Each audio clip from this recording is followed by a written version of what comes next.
586. I need that in plain English. Well, this is Chris Perillo. What can I do for you? Hey there. Welcome to Call for Help. I'm Chris Perillo, and this is the show where we love sharing our knowledge of technology with the rest of the world. And on today's program, you'll learn how to control your computer using nothing more than the power of your own voice. You can surf the net, launch programs, and even shut down the system by doing nothing more than speaking. We'll show you the software that makes it all possible. Plus, we'll be taking a look at some tools that are making it possible for the visually impaired to use their computers with more ease, including one device that translates text into Braille instantly. It's pretty amazing stuff. Let me tell you, this is just amazing.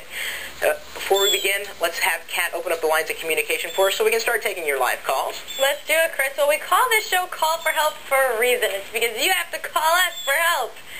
You need the number, right? The number is 888-989-7879. Use it, don't abuse it. You can email us your questions also to callforhelp@techtv.com. That's also the best way for people overseas to get in touch with us. Keep sending the emails. We love getting them. And if you have a netcam, get into the netcam Cineplex chat room at techtv.com/callforhelp. At the end of the show, we're going to be checking out the message boards.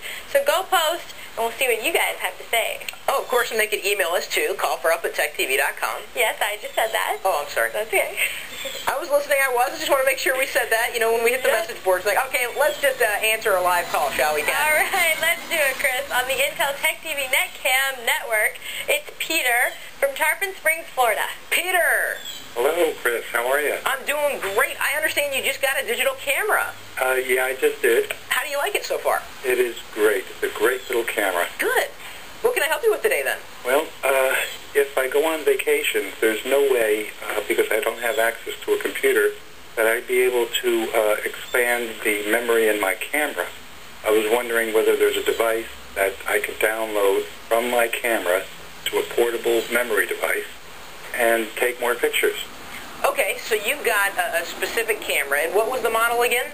It's the AIP Tech Mega Mini Camera. Okay, I'm just making sure we have the right information, and we've got a web page pull up here. I'm just taking a look at the feature set, and you were saying that it doesn't have any type of removable media. There's no way of offloading the pictures other than having it connected to your computer, correct? Yes, that's right. That may be a trick. I know they used to have, I think iOmega actually had a device that would allow you to offload pictures just like that, so that if you didn't have a laptop, and actually let me check that real quick, iomega.com, it was something, I want to say it was called the Click Drive, and that may be a solution for you. And what we're talking about here, folks, his camera, there's nothing wrong with it at all. It's just you can't put any more memory in it like it has right now. Like my digital camera, the one I have, this is what some people have, this option. This is unfortunately the option that you don't have, is to be able to put in more memory when it's done to remove the card. Let me keep looking here to see if I can find the drive that I'm thinking of. I know there are solutions, but I can't find one offhand. No, they used to have it, and I don't know if they do or not. But let me just take a step back. You may be stuck, and I don't want to make that like a definitive answer because I don't know. But that's something you might want to keep in mind before you do go on vacation. There may be a way, and let's go back to the page that it had on here. There may be a way to bump down the resolution of those images that you take on the camera so that they're not the maximum resolution. Right. It looks like the resolution is set at 1248 by 960. That's also about 1.3 megapixels. Yes. If you can, when you take it looks like you can bump it down to 640 by 480. That might be your best bet instead of going out and buying extra hardware to offload it.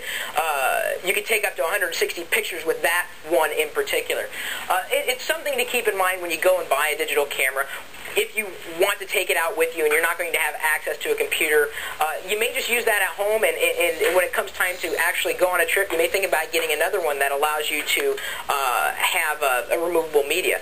Another thing I noticed on this as well is that it uses a CMOS, and what that is, that's the chip that takes the light, transfers it into electrons, and makes the picture happen. The good news is that the CMOS has great battery life, so that if you do take it on extended trips, you don't have to worry about replacing the batteries all the time. And it looks like the batteries for this, looks like 2 AA alkaline batteries, so you might replace those often. You should be able to take this with you on the go. 160 pictures, that's a lot of rolls of traditional film. So, it depends on what you were going to do with them. If you were planning on uploading these pictures to the web, I think you'd be just fine at 640 by 480. If you're planning on doing some printing, though, you might consider getting the next digital camera, because you don't need to go out and upgrade it right away. But the next one you get, you might think about getting something with removable media, and you might think about getting something with a longer, well, I should say a better quality image capturing technology. Instead of the CMOS, you're looking for something that says CCD, which stands for Charge Coupled Device. What does that mean to you? Just a better quality picture is all.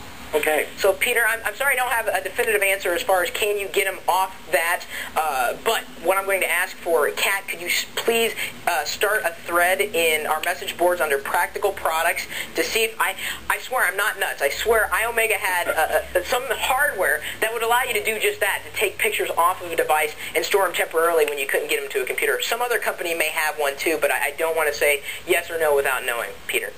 Okay. But there you go. Hopefully some of that helped you.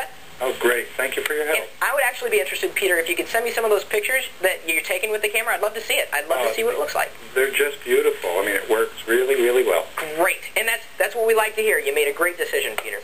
And I believe we even have some more digital camera tips on how to maximize the time that you spend with that on our website, along with the message boards that Kat's going to, the thread that she's going to start in Practical Products. And, of course, the website there is at techtv.com/call-for-help. Thanks for the call, Peter. Coming up next, the technology of Star Trek may still be science fiction, but with the help of a microphone and some software, you'll have more control over your computer than Captain Kirk ever did. We'll give you the details when Call for Help returns.